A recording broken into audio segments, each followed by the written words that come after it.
ویسے تو اب معاشرے میں کتابیں پڑھنے کا رواج بہت ختم ہو گیا ہے، جب سے یہ گیجٹس آئے ہیں، چیزیں آئی ہیں، جو تھوڑی بہت بھی لوگ کتابیں پڑھتے تھے وہ بھی نہیں پڑھتے. PDF اپلیکیشن، چلیں اچھی بات ہے اگر پڑھتے ہیں تو، لیکن پھر بھی اگر آپ تھوڑی بہت زندگی میں دیکھیں تو انسان آن ایوریج کتنی کتاب پڑھتا ہوگا؟ آپ اپنی زندگی میں خود، ہر آدمی اپنے ذمہ دار ہے، آپ اپنی زندگی میں خود لگائیں، مہینوں میں کتنی کتابیں پڑھتے ہیں؟ اب کتاب تو زیادہ ہو گئی مولانا، صفحے پوچھ لیں تو شاید بتا دیں ہم کتنے صفحے پڑھتے ہیں. تو آپ خود دیکھیں کہ وہ معاشرہ جو کتاب نہ پڑھتا ہو وہ معاشرہ کیسے ترقی کرے گا؟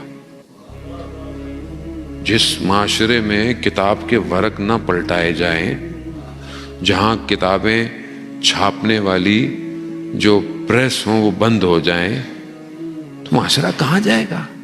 معاشرے کا شعور کہاں جائے گا؟ کیونکہ کتاب ہی انسان کو شعور دیتی ہے. عزیزان محترم، کتاب انسان کو، چاہے کتاب کوئی بھی ہو، دنیاوی نالج کی ہو، ہسٹری کی ہو، جو بھی ہو، کتنا پڑھتا ہے آدمی. میں جوانوں کو کہہ رہا ہوں، ذرا بزرگ تو نہیں کہہ سکتا کسی کو، جوانوں کو کہہ رہا ہوں، آج کل چاہتے ہیں کامیابی کی طرف تو کتاب دوستی کریں. جو لوگ بہرحال باہر ٹریول کرتے رہتے ہیں وہ اس بات سے شاہد ہوں گے.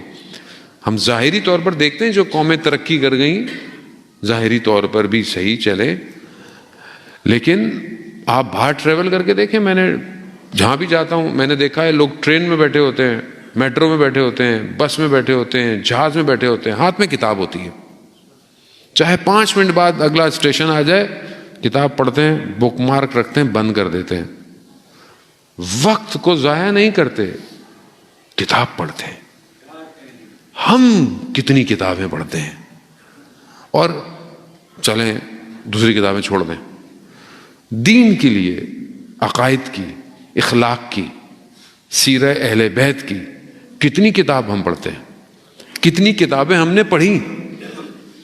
یعنی بی بی کی سیرت پہ ہم نے کتنی کتابیں پڑھی آج تک؟ اور پھر ہم یہ کہیں کہ بی بی ہم سے راضی ہوں، جب میرے پاس اتنا وقت ہی نہیں ہے کہ میں ان کی زندگی کے بارے میں کچھ پڑھوں. سوال ہے، سوالیہ نشان ہے یہ. دوسری چیز، اچھا یہی وجہ ہوتی ہے جب آپ کتابیں نہیں پڑھیں گے، معاشرہ جب پڑھا لکھا نہیں ہوگا تو ادھر بیٹھنے والا بھی میرے جیسا جاہل ہی آئے گا.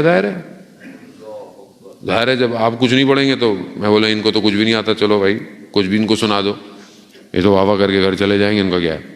لیکن جب معاشرہ پڑھا لکھا ہو تو استاد بھی تیاری کر کے آتا ہے.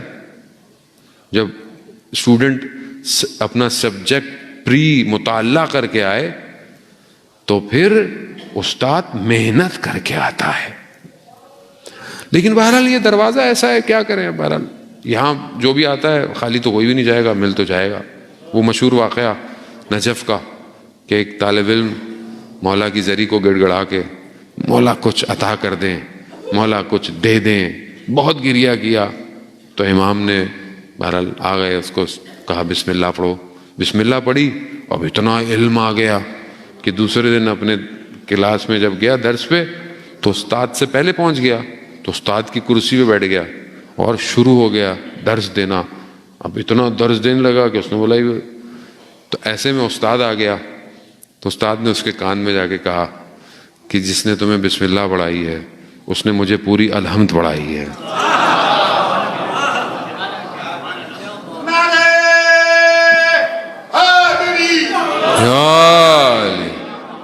تو لیکن اب اس کے لیے ظرف اتنا ہو کہ مولا آ کے پڑھائیں. اب سب اس چکر میں رہیں کہ ہمیں مولا پڑھائیں گے، ایسا تھوڑی ہوگا. بہرحال زحمت تو کرنی پڑے گی عزیزان محترم.